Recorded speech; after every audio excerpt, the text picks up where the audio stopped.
नमस्कार प्रिय विद्यार्थी मित्रांनो, आज आपण सिंग्युलर नाउनचं प्लुरल करण्याचे नियम 2 कडे आलोय।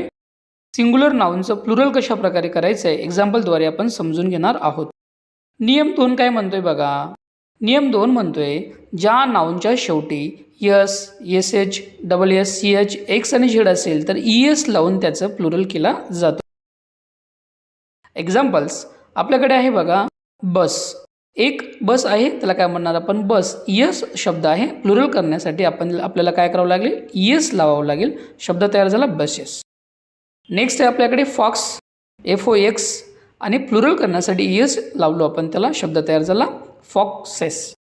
नेक्स्ट वर्ड आपल्याकडे आहे डिअर स्टुडंट ग्लास, GLASS, आणि प्लुरल करण्यासाठी आपण यस लावणार आणि शब्द तयार होणार आपल्याकडे ग्लासेस। नेक्स्ट आहे ब्रश।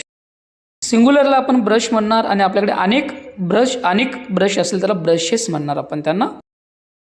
एक वॉच असेल, एक घडी आहे वॉच, आणि अनेक घड्यांना काय म्हणणार, वॉचेस। त्याचं प्लुरल केला जातो ईएस लावून।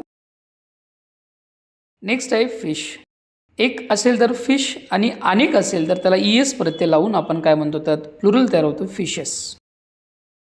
बेंच, एक असेल तर बेंच आणि अनेक आपल्याकडे आहेत तर त्याला काय म्हणतो, बेंचेस। यस लागला आणि त्याचं आपण प्लुरल करतो। नेक्स्ट वर्ड आपल्याकडे बज। बज म्हणजे गुणगुण आवाज करणे आणि त्याला अनेक यस लावला आणि त्याचा अनेक गोष्टी आपण बजेस केले। आपल्या चॅनलला लाईक, शेअर आणि सबस्क्राईब करा।